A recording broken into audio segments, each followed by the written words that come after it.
Alright, so let's get to solving questions from velocity time graph. And let's see this first question. As we read earlier, we said that a car starts from rest and accelerates uniformly for 20 seconds to attain a speed of 25 meters per second.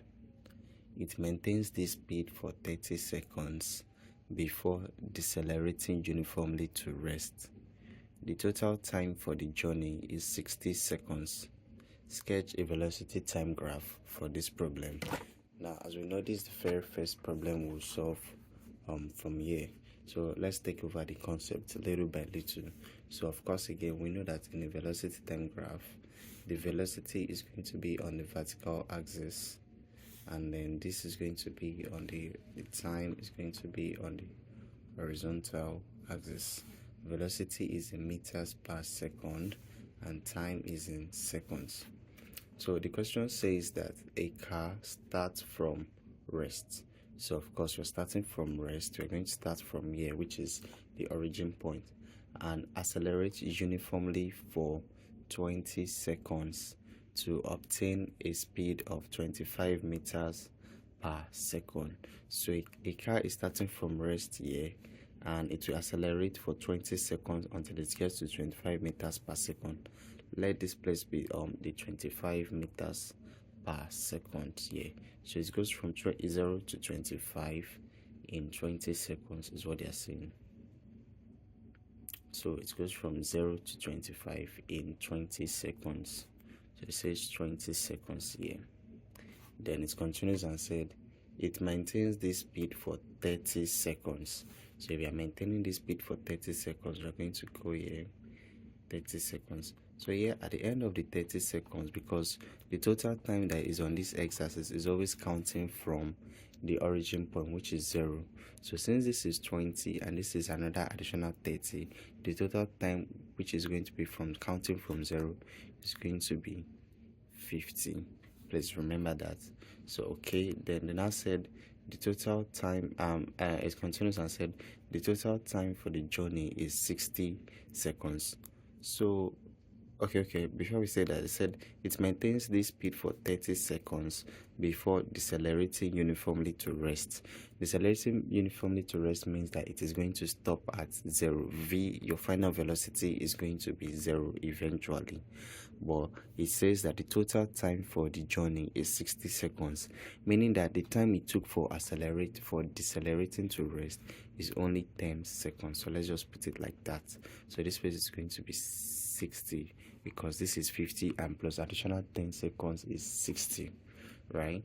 So of course the question they asked us to solve is that use the graph to determine A, the total distance traveled by the car, and B, deceleration of the car. So now after we've understood the question and how to solve a problem with it, we need to solve the question that they want us to do, which is the first thing to determine the total distance traveled by the car, and the second one says deceleration of the car. So let's take the first one, the total distance traveled by the car. So of course we could do that in two ways. The first way is this. Let us take the faces of the car in three shapes.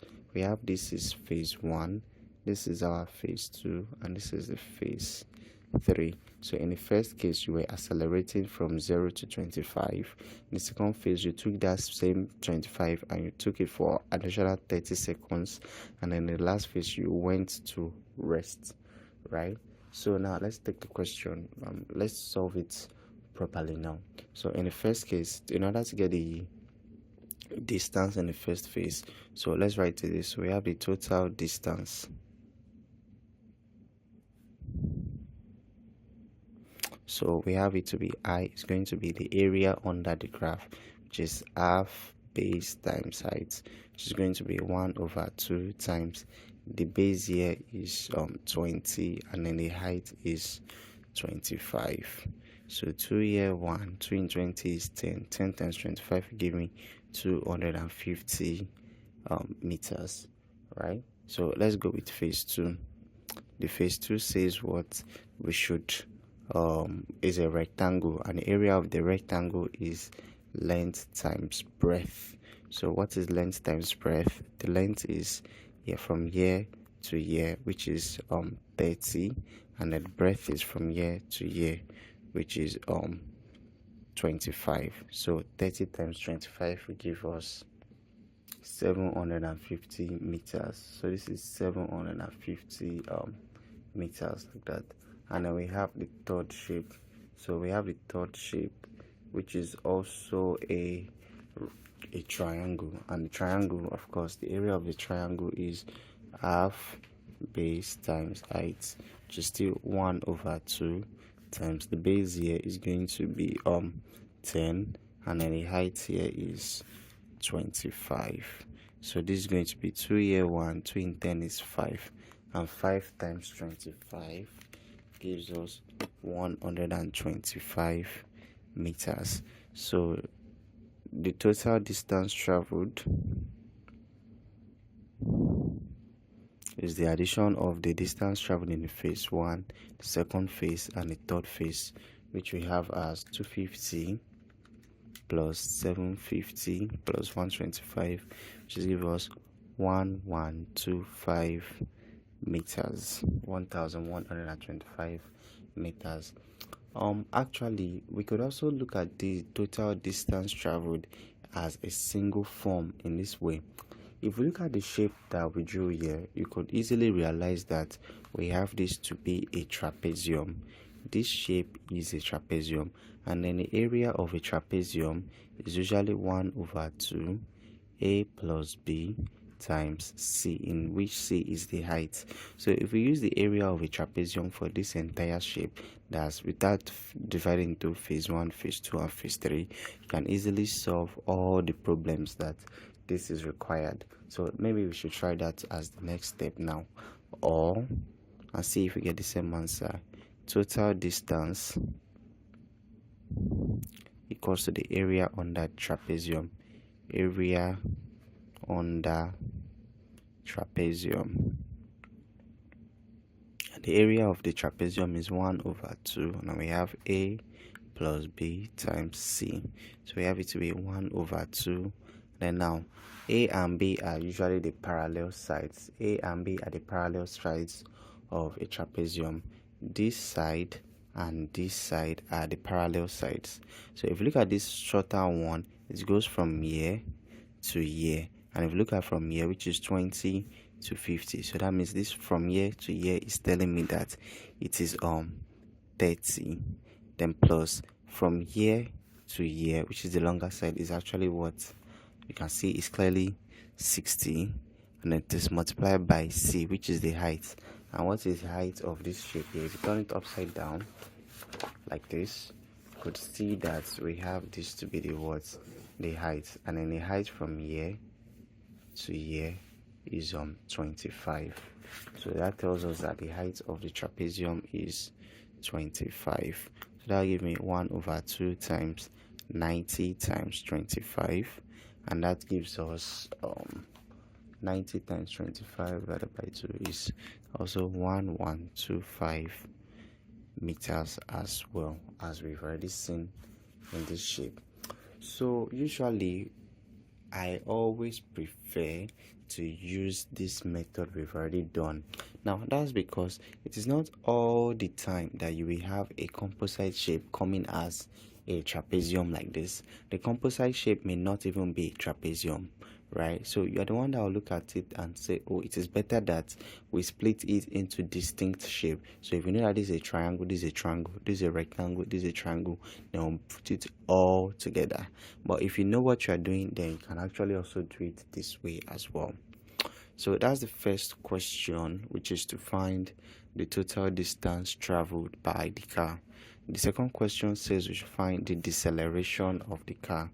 Deceleration means a negative acceleration. So I just take it as the absolute of v minus u over t in that case. So in this case, we know that the deceleration is only occurring at this final stage here, where it is going from 25 to 0. In this case, where it goes from 0 to 25 is an acceleration. We know it's a positive acceleration, so we don't need to question that sense. So where it is going from 25 to 0, there is the deceleration. It went from 25 to 0 in as little as 10 seconds. So we're going to say, oh, the final velocity there is 0 minus, it went from 25 and then it did it in how many seconds? 10 seconds. Now this sign that is here is telling you that it is absolute, meaning that even if you get a negative answer, we will still write the positive sense. So 0 minus 25 is minus 25, and minus 25 divided by 10 is minus 2.5. So since we are taking absolute, means that 2.5 meters per second squared is our deceleration, which means our acceleration was negative. Our acceleration would have been minus 2.5 meters per second squared.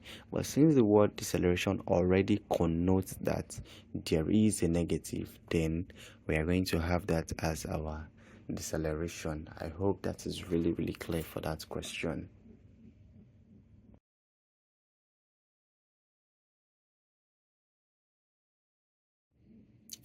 Alright, question 2.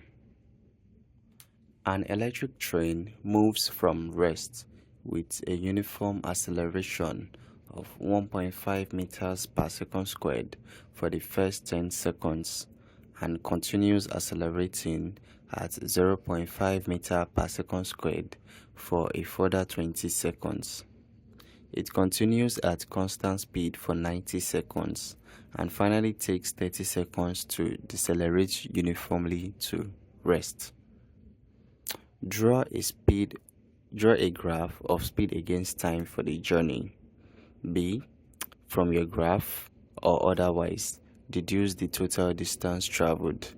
C. What is the average speed of the train for the whole journey? So now this is another interesting velocity time graph.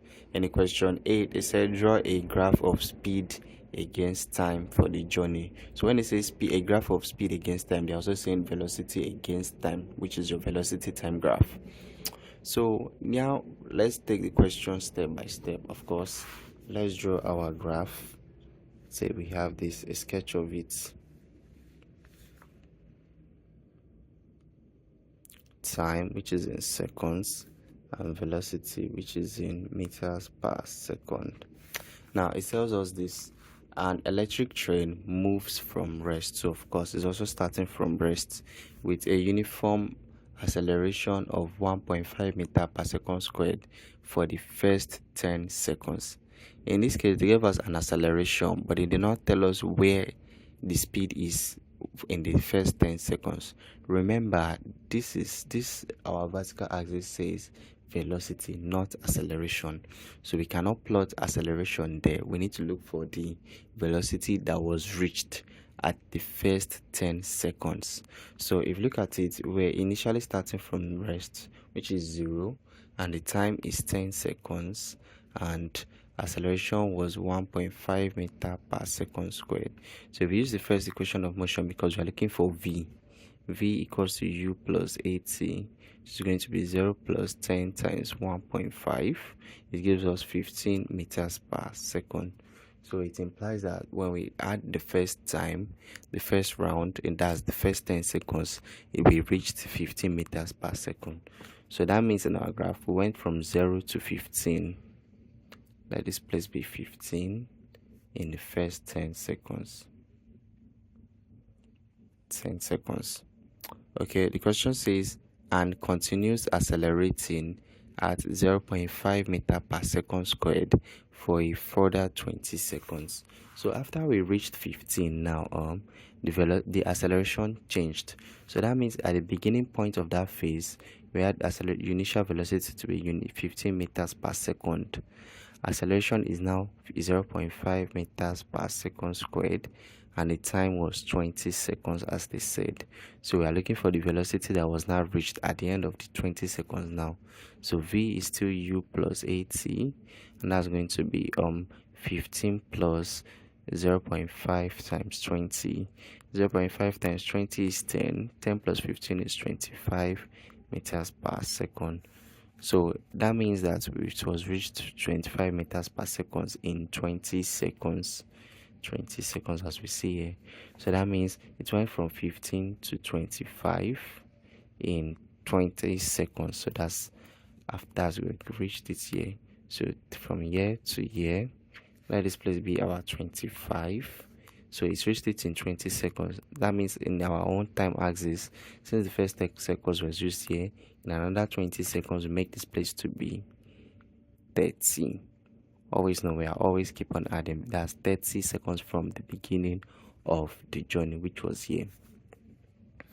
Okay, it continues. It says it continues at constant speed for 90 seconds. So 90 seconds means it's continue like this for 90 seconds. Okay, so we don't run out of space. Let's just continue here. So 90 plus this 30 means we have 120 seconds. And finally takes 30 seconds to decelerate uniformly to rest. So that means we are coming to rest. They didn't say any particular speed. To rest means it is coming to 0. So all the way from here to rest took 30 seconds. So that means this place was going to be 150, because 30 plus this 120 makes it 150. And this is our velocity time graph. Now if you look at the question, now it says the first one says draw a graph of speed against time. This is it. We've done that. It said from your graph deduce the total distance traveled. Now if you look at this now, you will realize the wisdom in trying not to look for a composite shape. This is no longer a trapezium. If you look at it well, you don't have a trapezium. A trapezium has 4 sides. I already have 1, 2, 3, 4, and 5. That is no longer a trapezium. So in this case, you have to look at the shapes one by one. Let's label it. This is 1, a triangle. This is II, a trapezium, that is slanting. This is 1, 2, 3. This is a rectangle, and this is 4. The shape 4 is a rectangle. A triangle. This is a rectangle, and this is a triangle. So we have a triangle, 2 triangles, a rectangle, and a trapezium. So we could have your trapezium like this. Remember, you could have it like this, or you could have it like this. So in either case, this one is the one we have here, which is, you can see it is slanting like this. So that's what we have as our distance. So we need to find the area under each of this graph to get the total distance that was covered, and let's find it. So the question A, total distance traveled. So for the first shape, which is shape I, and that is a rectangle, a triangle, right? I don't know why I'm making a mistake. So that is an half base times height, which gives us 1/2. The base is 10, and then the height is 15. So that is 2 here 1, 2 here 5, and 5 times 15 gives me 75 meters, like that. So we have I, and I is this trapezium that we have here. And as we said earlier on, the area of a trapezium is half A plus B, referring to the parallel sides, times C, which is the height. So let's go on here. 1/2 times. Now, if you remember when I was saying it here, I said that this trapezium is slanting, and then that means that this side and this side are the parallel sides. This side and this side are parallel, meaning they travel on the same line. And if you look at this, from here to here is 15, and from here to here is 25. So that means our A is going to be 15 and our B is going to be 25. And what is going to be the height? That's going to be this side. This side is the height, remember. These are the parallel sides, remember. And from here to here is what? 20. So multiply by 20. So what exactly do we have? We have 1/2 times 15 plus 25 is 40, then times 20, and that gives us 40 times 10, which is 400 meters, like that. So the third shape, which is the rectangle, that's just the length times breadth, right? And your length times breadth, we're going to have from 30 to 120 is 90, and then here the breadth is going to be 25. And what is 90 times 25? That's 2,250 meters. And IV, we have the rectangle again, the triangle again, which is half base times height, which is 1/2 times the base. From 120 to 150 is 30, and then the height is from here to here, which is a 25, and that is 15 times 25. That's a 375 meters. So the total distance traveled, total distance is going to be the addition of everything. So that's going to be 75 plus 400 plus 2,250 plus 375, giving us 3,100 meters. So this, and this add up to 3,100 meters. So the question C says, what is the average speed of the train for the whole journey? So of course the average speed is going to be what? Average speed for the whole journey is going to be total distance over total time. So total distance is 3,100 meters over the total time. If you look at it, it's entirely 150. That's 150. So if you divide it, 3,100 divided by 150, it gives us 20.67 meters per second. Because of course you know that the velocity or speed is usually distance over time. So average speed for the entire journey is total distance over total time. And if you do not get distance from here, by correctly analyzing what we have, you will not be able to solve this question C. I hope it is getting easier as we see it.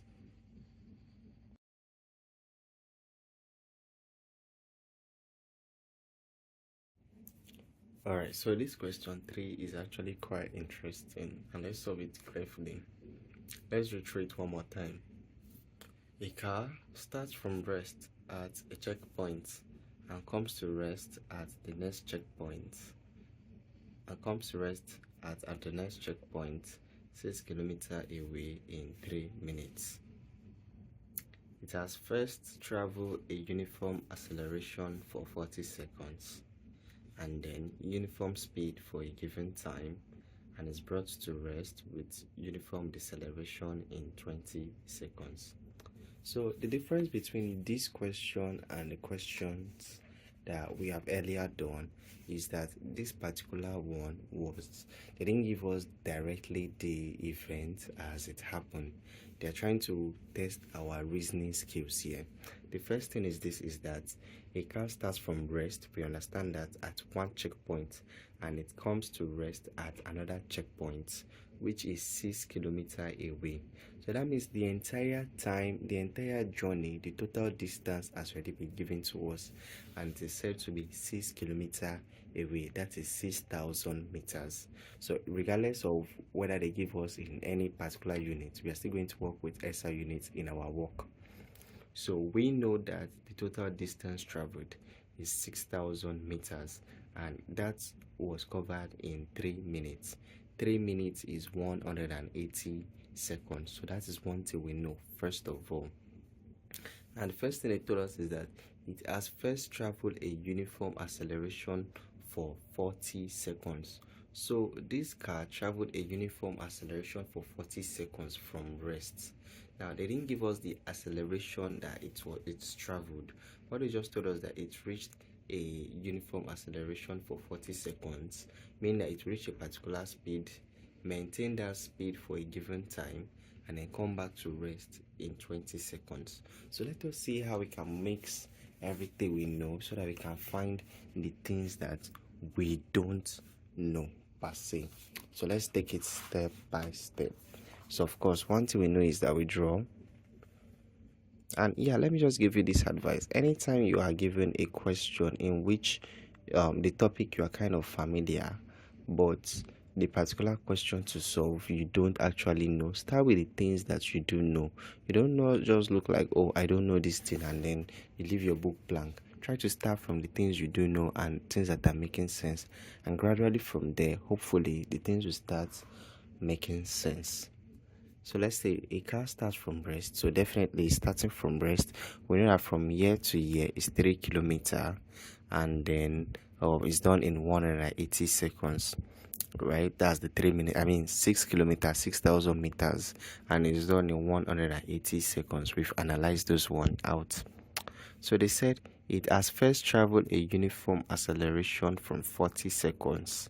So that means at the uniform acceleration part, it went from 0 to 40 to a particular speed. It's going to accelerate from 0 to a particular speed, which we don't know since they didn't tell us, and we don't know the acceleration.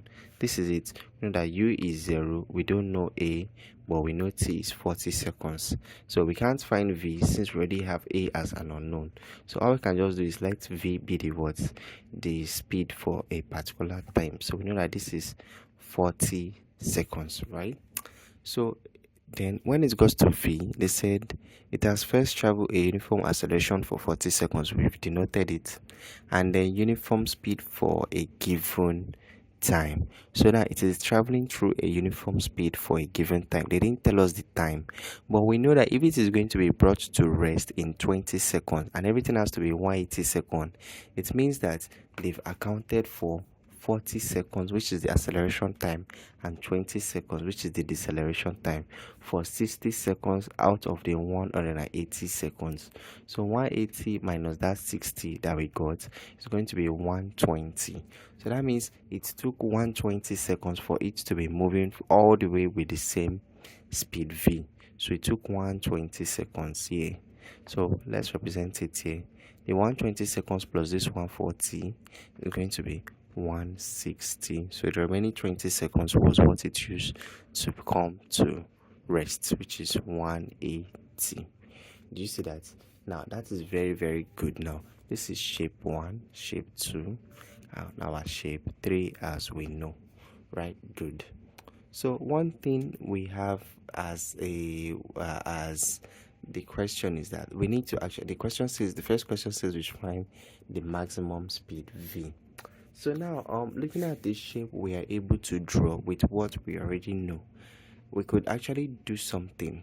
Now, we know that the total distance traveled is the total distance is 6,000 meters, the 6 kilometer thing that they give you. And normally, on a normal question that they would have given you, this is a thing that you would have gotten after taking the area of the shapes one by one.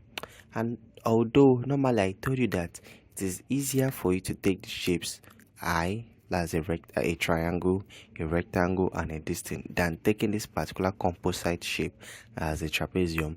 But for this particular example, the opposite is going to work. Let me show you how. Now, if you take this as a trapezium, our area of the trapezium is going to be 1 over 2 bracket a plus b. Then we have the word c, which refers to the height. Now that we have the area, remember the area is the same distance, and we can easily get our a and b, which are the parallel sides. For example, from here is a, which is just what, 120, and from here to here is 180, the total time. C is the height, and that is from here to here, which is just our v anyway. So you can see that from here we can get everything to get our maximum speed, the speed that was reached from here, right? So that is what we are going to do. So, and how do we do that? The total distance traveled is 6,000 meters, which is expected to be the area under the full complete trapezium. That's going to be 1 over 2 open bracket. From here is our a, which is 120. Then from here to here is our b, which is 180, and here c is from our height, which is v. So we have 6,000 equals to 1 over 2 times, now 120 plus 180 is 300. So we have this to be 300 v. 2 here 1, 2 here is 150, and v is 6,000 divided by 150, which is 40. So 40 meters per second is the maximum speed that was reached. So now the other question says we should find the deceleration. So the deceleration is simply going to be the magnitude of this. Let's see, so we are taking the absolute value, which is going to be so the deceleration occurred at this third phase, right? So it went from our v, which is 40 that we got, and it went to 0 in 20 seconds. So that's 0 minus 40 over 20. So that's going to be minus 40 over 20, which is going to be minus 2 meters per second squared. But it said deceleration, so we don't have any negative there. Do you see that? So I want you to actually take the time, look through this third example again, because it's kind of, I really love the question actually. So when you are done, look through it again, try to understand what we've done, and then yeah, we are good to go. Solve the other questions that are there, and that is that for velocity time graph.